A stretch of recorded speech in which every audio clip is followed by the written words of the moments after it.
할렐루야. 우리 하나님 말씀 사도행전 2장 42절에서 47절 말씀을 봉독을 했습니다.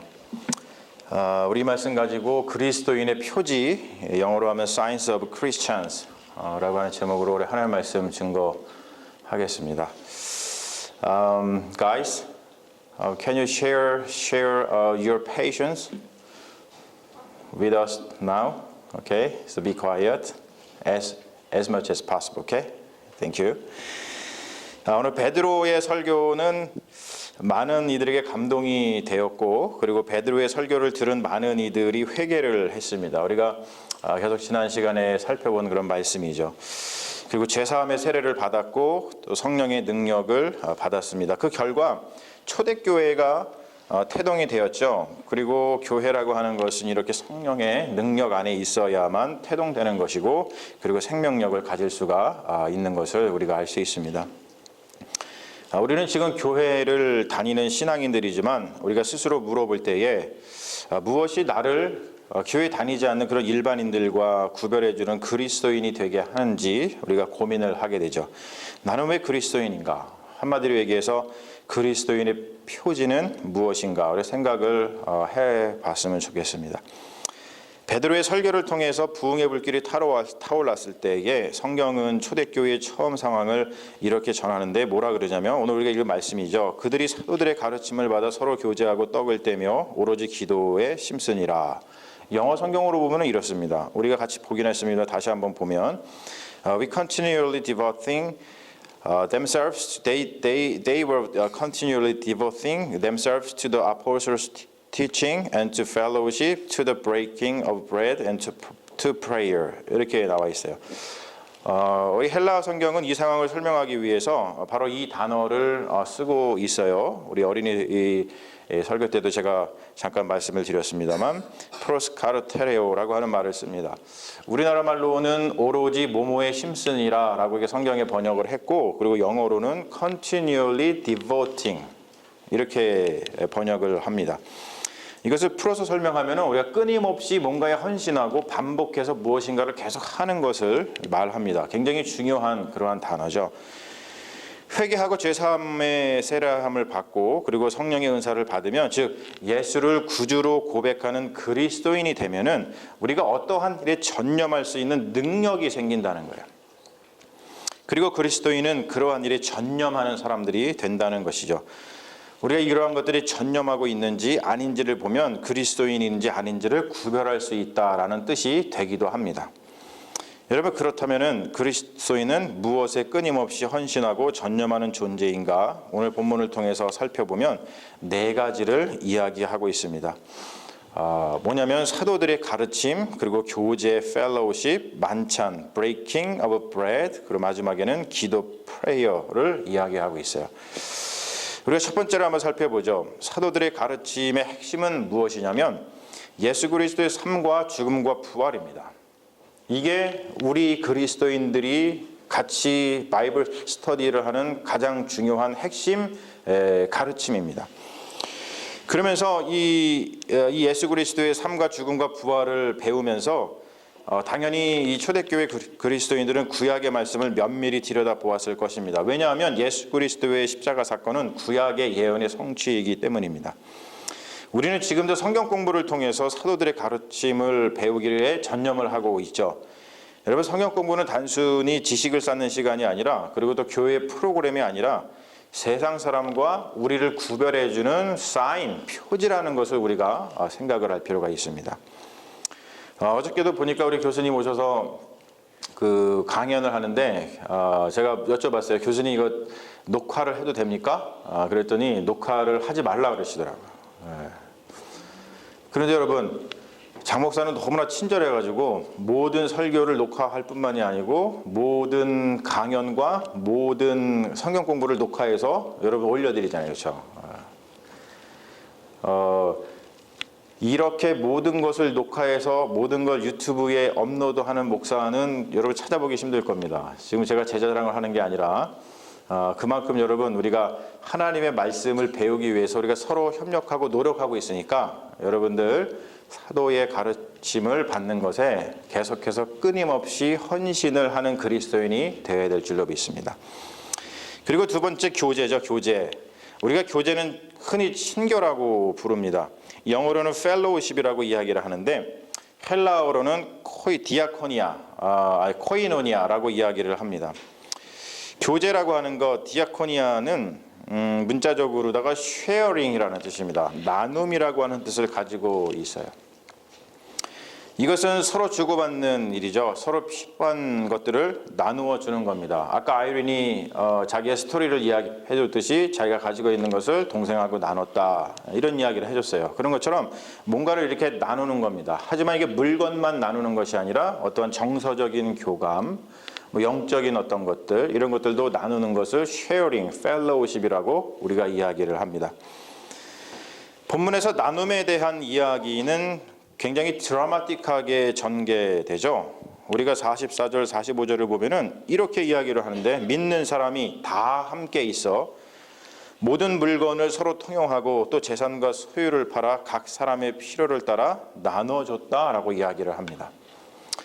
굉장히 레디컬한 급진적인 그런 본문이지만 이 본문을 잘못 해석하면은 이것을 굉장히 나쁘게 사용을 하기도 합니다. 특별히 이단들은 이 본문을 들어서 교인들의 재산을 갈취하는 그런 일까지 벌어지죠. 우리가 특별히 이단이 아니더라도 우리가 마치 이 말씀을 보면은 믿음을 가지면, 그리고 그리스도인이 되면 재산을 가지면 안 되고, 그리고 가진 모든 것을 바쳐서 하나님의 일을 해야 된다는 그런 오해를 받기도 합니다. 하지만 여러분, 초대교회에서 발생한 나눔이 무엇인지는 그 당시의 상황을 통해서 좀 더 자세히 살펴봐야 됩니다. 자, 오순절 성령 사건이 일어났을 때에 그 광경을 목격한 사람들은 오순절이라고 하는 유대인의 절기를 지키기 위해서 세상 각지에서 모여든 디아스포라 유대인들이었습니다. 오순절이 되면은 예루살렘들의 주민들이 무슨 일을 했냐면 성문을 활짝 열어서 오순절을 받아서 예루살렘으로다가 순례를 온 저 먼 곳에 사는 그런 유대인들, 이 예루살렘에 사는 것이 아니라 어느 각지에 흩어져서 사는 그 유대인들을 맞아들였어요. 그들은 예루살렘의 주민이 아니고 세계 각국에 흩어져서 사는 유대인들이었지만, 그들이 이 예루살렘에 사는 유대인들에게 환영을 받았던 이유는 뭐냐면 그들도 유대인이었고, 그리고 유대인이 아니다 할지라도 유대인으로 개종한, 유대교로 개종한 사람들이었기 때문입니다. 그러니까 당연히 우리가 시쳇말로다가 예루살렘에 사는 그 주민들이 그 사람들을 받아들이면서 이렇게 얘기했겠죠. 우리가 남이가 그러면서 활짝 열어가지고 맞아줬습니다. 자, 그들은 엄연히 말하면 여행객입니다. 예루살렘의 주민들이 자신들의 집을 개방해서 맞아주지 않으면 그들은 묵을 곳도 없고 잠잘 곳도 없고 밥 먹을 곳도 없습니다.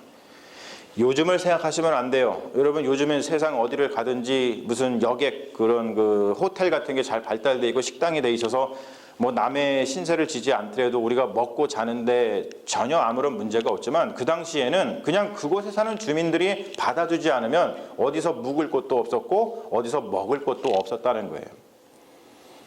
자, 그런데 지난 시간에 우리가 봤죠. 베드로가 설교했습니다. 몇 명이 한 번에 전도됐어요. 이게 원래는 합창이 딱 나와야 되는데, 자, 베드로가 전도했을 때 몇 명이 전도가 한꺼번에 됐어요? 3,000명. 한 번 전도했는데 3,000명, 3,000 people. 설교 한 번만 했을까요? 매일같이 했겠죠. 기록은 안 돼 있지만 계속 예수를 믿는 사람이 늘어났을 것입니다. 3,000명이나 되는, 또는 그보다 훨씬 많은 사람들이 베드로의 설교를 통해서 예수를 믿는 그리스도인이 되었어요. 자, 여러분, 그렇게 되었을 때에 예루살렘에 순례 왔던 그 사람들의 위치가 달라집니다. 신분이 달라지죠. 그들은 더 이상 예루살렘 주민들로부터 환영받는 여행객이 아니라, 순례객이 아니라 예루살렘의 주민들의 미움을 받는 이방인 그리스도인이 되어버린 거예요. 우리가 남이가 이러다가 갑자기 예수를 믿게 되니까 뭐라고요? 니네 남이다, 이렇게 됐다는 겁니다. 자, 그렇다면 여러분, 제가 한번 여쭤보죠. 그러면 누가 그들을 집에 들여서 재워주고 먹여주어야겠습니까? 당연히 그리스도인들이겠죠? 너무나도 당연한 일입니다. 갈 곳이 없어진 디아스포라 유대인. 하지만 이제 예수를 구주로 고백하게 된 그들은 예루살렘에 거주하는 그리스도인들을 품어주었습니다. 그들은 예루살렘 주민들에게 배척받는 디아스포라 유대 기독교인들을 자신들의 집으로 들였고, 거주 공간이 부족하자 재산과 소유를 팔아 거주 공간을 마련했습니다. 그들은 사도들의 가르침을 받을 만한 공간을 제공을 했고, 그리고 공적인 모임은 예루살렘 성전의 이방인의 뜰 같은 곳에서 가졌습니다. 예수를 믿으면 정신 나간 사람처럼 전 재산을 교회에 바치는 일은 정상이 아닙니다. 그리스도인이 된다는 것은 이성을 상실하는 게 아니라 오히려 오늘 우리가 지금 듣는 이 말씀처럼 이성적으로 합리적으로 행동하게 된다는 거예요.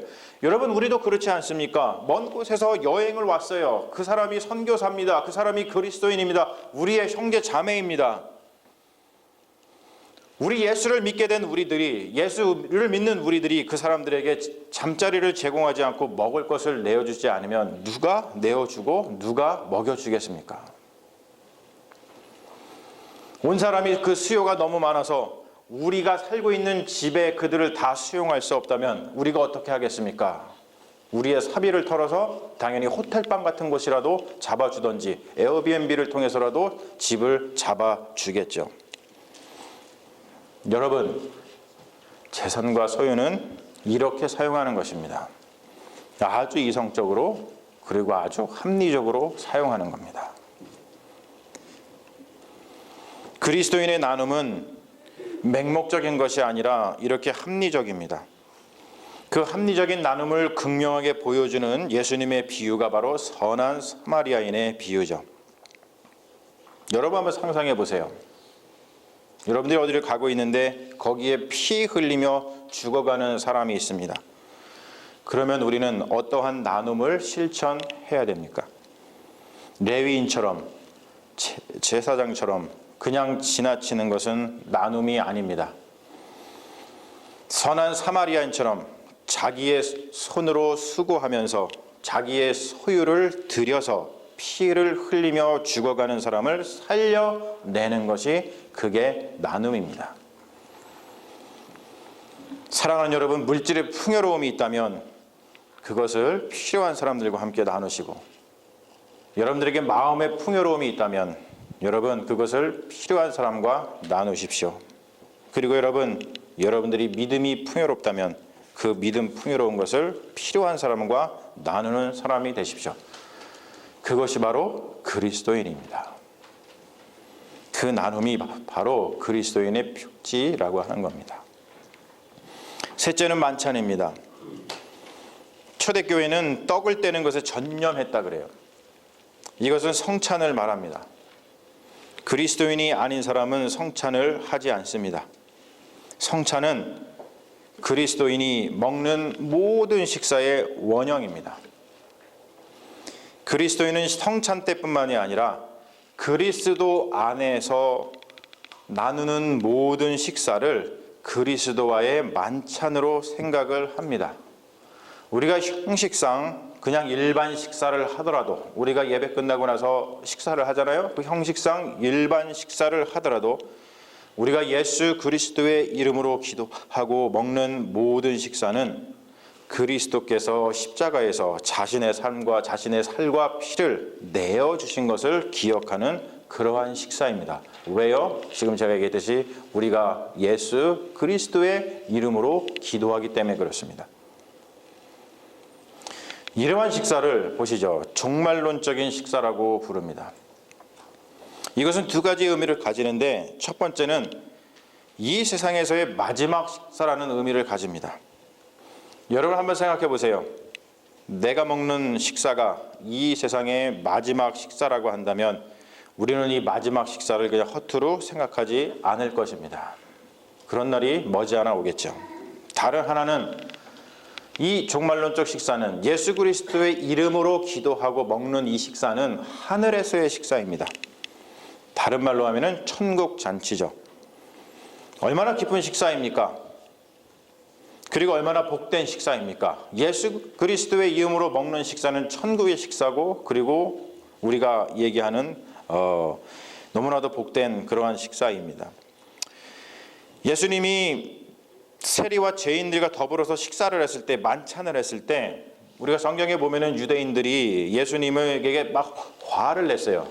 예수는 왜 저 죄인들과 함께 식사를 하는가? 왜 그랬냐면 유대인들한테는 그 만찬이 천국의 만찬이라고 생각을 하는 그런 생각을 가졌습니다. 그런데 예수님이 세리와 죄인들하고 만찬을 함께 하니까 하나님 하늘나라에서 이 식사가 더럽혀졌다고 생각을 했어요. 여러분, 유대인들의 생각에 천국 잔치에는 죄리와 세인들이 들어올 때가 아니라고 생각을 한 것이죠.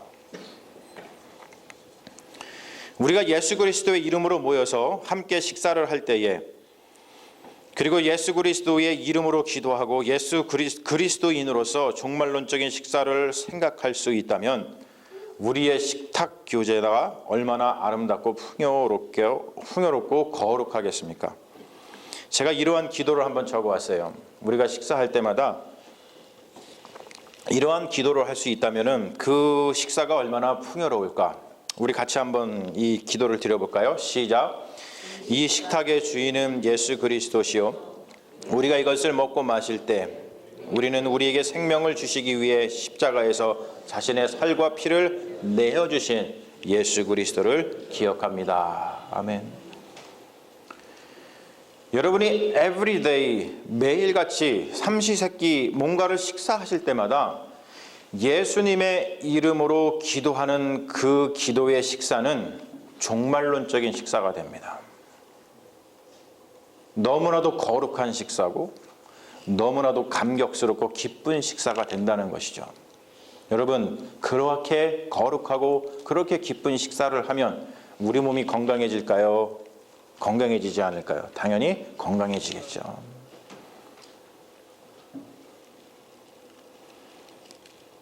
우리가 이러한 마음으로 성만찬 시행하기를 멈추지 않고, 그리고 여러분들이 드시는 모든 식사를 이렇게 소중하게 여긴다면 여러분은 그리스도인입니다. 마지막으로 기도입니다. 우리 스스로에게 한번 물어보죠. 우리는 기도에 끊임없이 헌신을 하고 있습니까? 가끔 생각나면, 시간이 있을 때, 필요하면 이럴 때 기도하는 것이 아니라 우리가 끊임없이 기도에 우리 자신을 헌신하고 있습니까? 데살로니가 전서에서 사도 바울은 이렇게 말을 하고 있죠. 쉬지 말고 기도하라.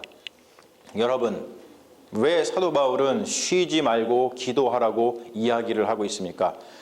그 다음 구절을 보면 우리가 쉬지 말고 기도해야 되는 그 이유에 대해서 사도 바울은 이렇게 이야기를 하죠. 이는, 우리가 쉬지 말고 기도해야 되는 이유는 그리스도 예수 안에서 너희를 향하신 하나님의 뜻이기 때문이다.